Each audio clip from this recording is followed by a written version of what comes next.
Hi, my name's Clay Christensen. I'm a professor at the Harvard Business School.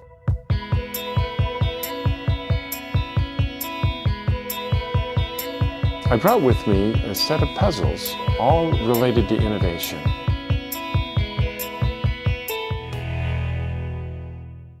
We decided that the way we teach marketing is at the core of what makes motivation difficult to achieve. The most helpful way we've thought of it so far is that we actually hire products to do things for us. And understanding what job we have to do in our lives for which we would hire a product is really the key to cracking this problem of motivating customers to buy what we're offering.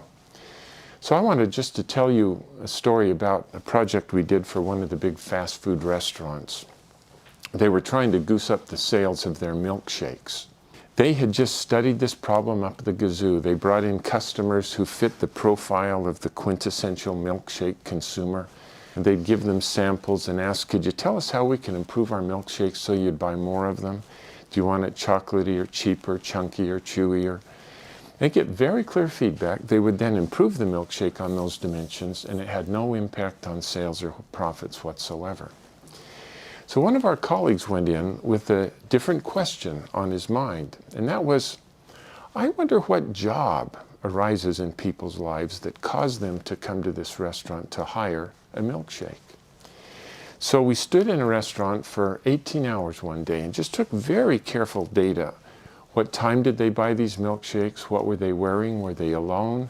Did they buy other food with it? Did they eat it in the restaurant or drive off with it? It turned out that nearly half of the milkshakes were sold before 8 o'clock in the morning. The people who bought them were always alone. It was the only thing they bought, and they all got in the car and drove off with it. So to figure out what job they were trying to hire it to do, we came back the next day and stood outside the restaurant so we could confront these folks as they left, milkshake in hand.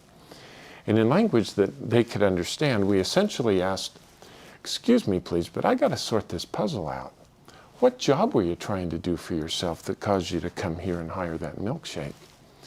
And they'd struggle to answer, so we'd then help them by asking other questions like, well, think about the last time you were in the same situation, needing to get the same job done, but you didn't come here to hire a milkshake. What did you hire? And then as we put all of their answers together, it became clear that they all had the same job to do in the morning, and that is they had a long and boring drive to work. And they just needed something to do while they drove to keep the commute interesting. One hand had to be on the wheel, but somebody had given them another hand and there wasn't anything in it. And they just needed something to do while they drove. They weren't hungry yet, but they knew they'd be hungry by 10 o'clock, so they also wanted something that would just go down there and stay for their morning. Good question. What do I hire when I do this job? You know, I've never framed the question that way before, but last Friday I hired a banana to do the job. Take my word for it, never hire bananas. They're gone in 3 minutes, you're hungry by 7:30. If you promise not to tell my wife, I'd probably hire donuts twice a week, but they don't do it well either. They're gone fast, they crumb all over my clothes, they get my fingers gooey. Sometimes I hire bagels, but as you know, they're so dry and tasteless. Then I have to steer the car with my knees while I'm putting jam on them, and then if the phone rings, we got a crisis. I remember I hired a Snickers bar once, but I felt so guilty I've never hired Snickers again. Let me tell you, when I come here and hire this milkshake, it is so viscous that it easily takes me 20 minutes to suck it up that thin little straw. Who cares what the ingredients are? I don't. All I know is I'm full all morning and it fits right here in my cup holder. Well, it turns out that the milkshake does the job better than any of the competitors, which in the customer's minds are not Burger King milkshakes, but it's bananas, donuts, bagels, Snickers bars, coffee, and so on. But I hope you can see how, if you understand the job, how to improve the product becomes just obvious.